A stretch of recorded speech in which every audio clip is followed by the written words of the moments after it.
Welcome, my zealots. This is Joshua coming at you today. Hey, how you doing?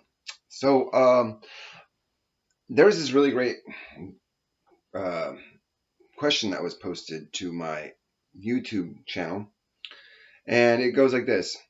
And this is by Stephen Matthews, and he says, and he says, I don't know how many people actually type, but he actually says, if I may, God has a godly jealousy, so in sense, yes, it is an godly attribute, so long as it's not twisted. Sort of jealousy displayed between co-wives is often not any kind of godly sort. So he's basically saying that there is such a thing as a godly jealousy. Now, if you look at the scriptures, which I tend to from time to time, you'll see that pretty much everywhere in the Bible it talks about jealousy. It's always in reference to top down. Okay. So in Exodus 25, it says, "Thou shalt not bow down thyself to them, nor serve any of them, for the Lord thy God is a jealous God." And this is in reference to idolatry. I, Lord God, am a jealous God, visiting iniquity on the fathers of the children for the third and fourth generation to them that hate me. For thou shalt worship and serve no other gods but the Lord, whose name is a jealous God. So basically he's saying God is jealous. So jealousy is a godly attribute, right? Well, if we read this, so it's okay for a wife to be jealous to her husband, right? Well, no, because if you look at this, every single example, and I suggest you do this word study. It's fantastic. Whenever you read the word jealousy, it's always from a top-down perspective. It's never from a bottom-up perspective, okay? It's always like, because it says in Corinthians, it says the head of Jesus Christ is God, the head of man is Jesus, and the head of the woman is the man.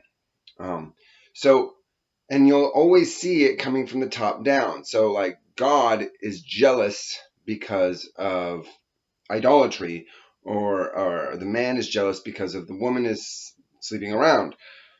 Jealousy should always be top down. So, because like we've looked at other things, right? Like there's a godly hatred, and then there's a godly anger.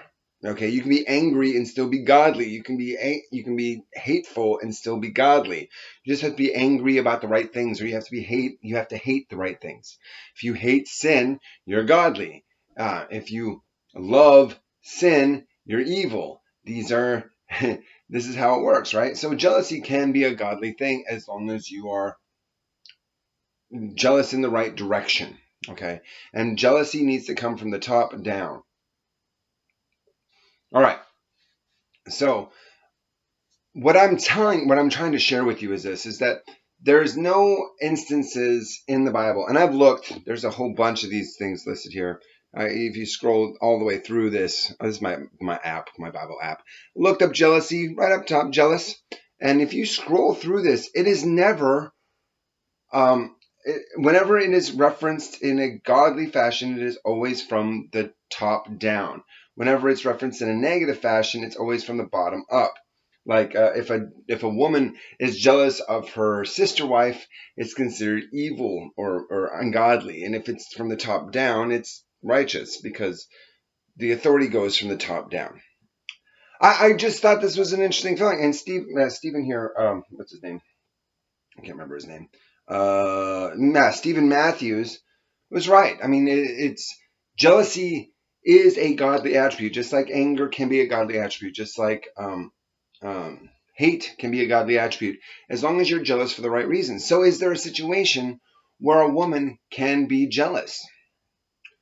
I would think that if jealousy were an issue, it would be that if a woman had her child was paying more attention to another mother, that would be a form of jealousy. If she was distracted by some other person's, if she saw that she wanted to spend more time with another woman and kind of made her surrogate mother, you know what I'm saying, or that child's surrogate mother, that would be a problem. I think that would be a form of jealousy that would be allowed just because of the way that the authority structure works. But throughout the scriptures, the jealousy is always from the top down. And So we have to, as men, have to make sure that our hearts and our minds are focused only and solely on God. And then as you progress down, the woman's job is that she's supposed to be focusing solely on her husband, and she's supposed to be serving only her husband. And the children need to be obeying their parents. That means doing what their parents say and not anything else. And that is how you discern righteousness. And when you deviate from that, that's where the jealousy comes in, from the top down. If you deviate, like if a child deviates from being obedient to their parent and is obedient to somebody else, that parent then becomes jealous of that other person just because they're being pulled away. And just like the father, the husband, if his wife is finding interest in another man, that is a jealousy that he's like, no, you can't do that. That is a righteous jealousy because she is now being interested in somebody else. Just as God gets jealous when we start dwelling on or thinking about ungodly like things that do not exist, or dwelling on fiction. So jealousy that is righteous goes from the top down. Jealousy that comes up from the bottom is evil, because you can only have jealousy if you have authority. If you have no authority, you cannot be jealous. Anyway, I just thought I'd put that out there. Kind of important. I think it's a brilliant thing. I'm glad Stephen Williams posted that. That's your name, right? I think I got it right.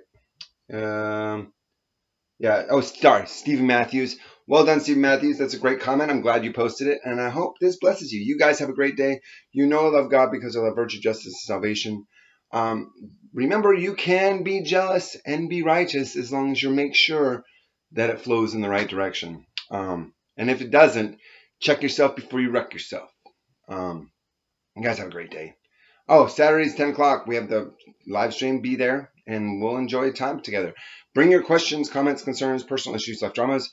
You have a great day. Bye-bye.